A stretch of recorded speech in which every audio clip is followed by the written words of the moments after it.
Let's do this.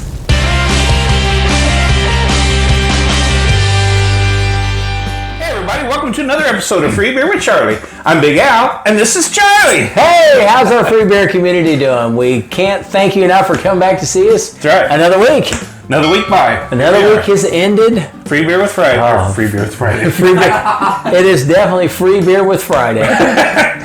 Another Free Beer Friday. Oh my gosh. Here at the studio. It was one of those weeks. Glad it's over. Yeah. But even better, glad to be here with the free beer community and Big Al. That's right. So what's happening? What's going on? You know, we got some neat stuff to look at tonight. Did I ever tell you about when I had a pizza restaurant? I don't remember you telling about pizza restaurant. So I had this great idea for a pizza. And I thought, this is going to be so good, I'm going to open my own restaurant. So the thing was, it was a supreme pizza, all the toppings, but you couldn't really see them because it was topped up with chicken, Alfredo sauce, shaved white cheddar, so it was completely white on top. So it was a supreme pizza that was white. I called it the white supremacy. And I thought that this thing was going to sell like crazy. Oh yeah. So it wasn't really happening. So I got to where when people would walk in, I'd be like, hey, you want a slice of white supremacy? And people would just turn around and walk out. Yeah. So yeah, that wasn't really working. So then I got to where I would say, hey, have you ever tried white supremacy? And still nobody really taking it. And then I got to thinking, you know, it's so good, I should let people know that they're missing out if they don't try this pizza. So the next guy that came in, I said, you know what's missing in your life? White supremacy.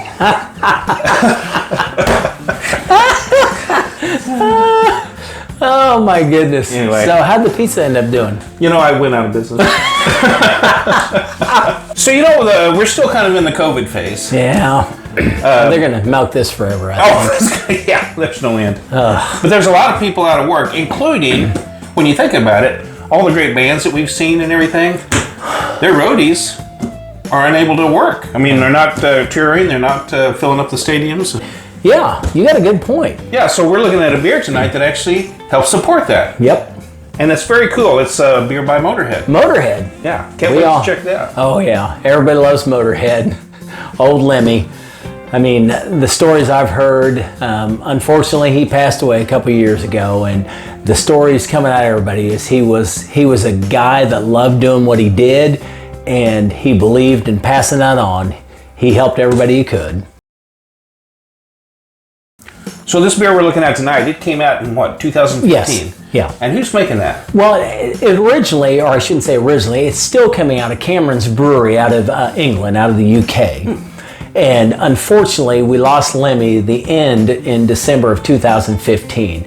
But the thing you got to give Lemmy and MOTÖRHEAD and Cameron's Brewery, once again, to get back to our craft brewers, is that, you know, it's always about giving back. Yeah. It's always about the locals. Big It's always about supporters. Yes. Yeah. And this beer is dedicated to We Are the Road Crew. Now that was a song. Yes. Yeah. Yeah, that was a big MOTÖRHEAD song.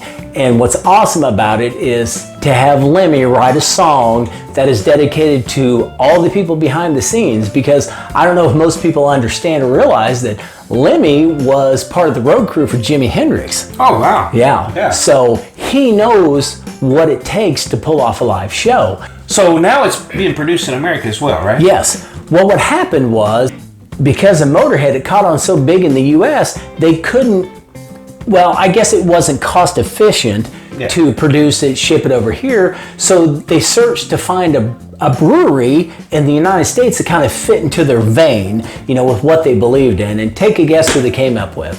It would be Ale Asylum. Ale Asylum out of Madison, Wisconsin. Now, you can check out one of our earlier videos on freebeerwithcharlie.com or any of the other social media sites. And, well, they did a COVID series. So check out that review. And that pretty well sums up where all this comes back from. Because now we're back to helping out the road crews that can't work right now because of the COVID. Yeah, so pretty cool. Now, Cameron's Brewery, that's a pretty old brewery, isn't it? Yeah, they were founded back in 1865 in Hartlepool, England. That's cool. Yeah, that's a long time ago. Yeah. So Charlie, from the looks of this, sticking out here like that, I would say that's probably a 16 ounce. Oh yeah, we got to give them overseas. They love their pints. Yes, so do we. Yes, we do. I say we just get this out and get started with it. Look at that. Look at the can. I love the faded black color in the background. Yeah, it's not a gray and it's not a black. It's almost like is that charcoal? Yeah. I love how they got the Snaggletooth logo there of Motorhead on it. And so that's awesome. A lot of information on this. What do we know about Brew Pipeline, Big Al? Brew Pipeline? See, that's a group that gets together with famous people and musicians and stuff, brings them into breweries to produce beers on their label. You know, they kind of collaborate with the brewery, come up with a taste that they like.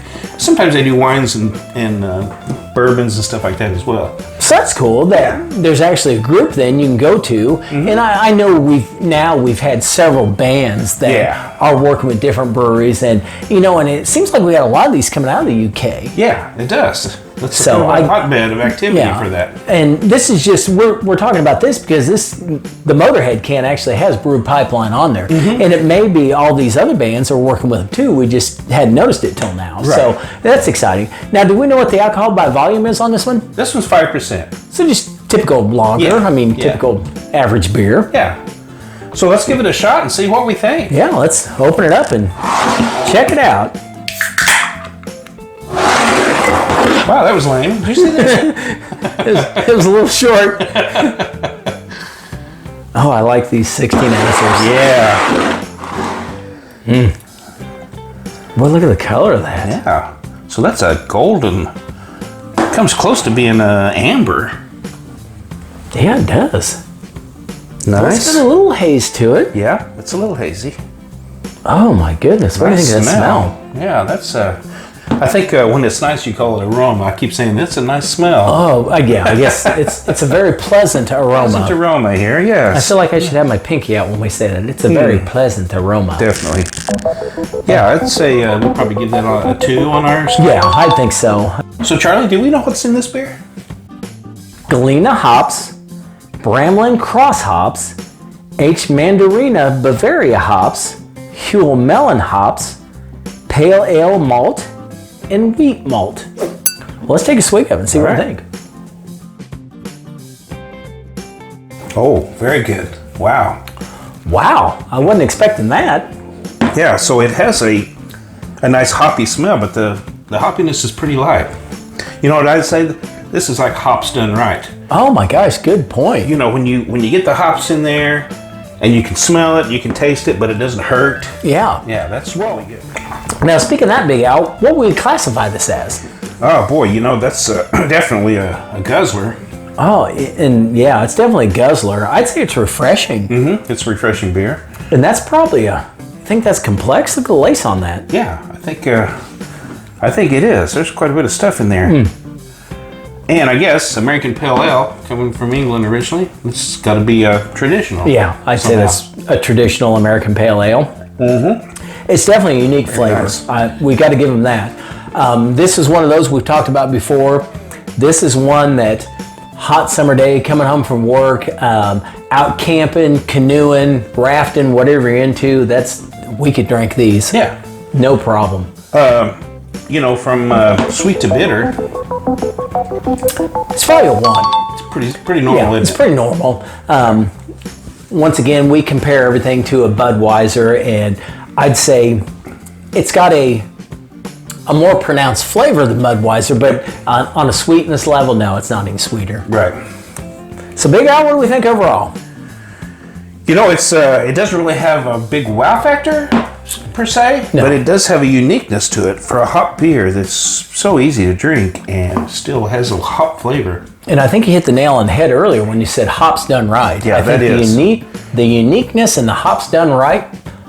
Yeah, what do you think? I'm thinking maybe a 4. What do you think? I think definitely a 4. Definitely a good beer. Yeah, it is. This is one, it has been in the States for a few years. If you can get a hold of it, get a hold of it. It's a beer worth trying for sure. Yeah, definitely. Well, Big Al? Charlie? Here's to God, guns, and rock and roll. Amen. Amen. Definitely Very a good one. Hope you get some more of those. Yeah, we do. Okay. So it's free beer with Charlie. We never run out of beer. Hey, everybody. Thanks for joining us. Until next time. So, Charlie, do we know what's in this beer?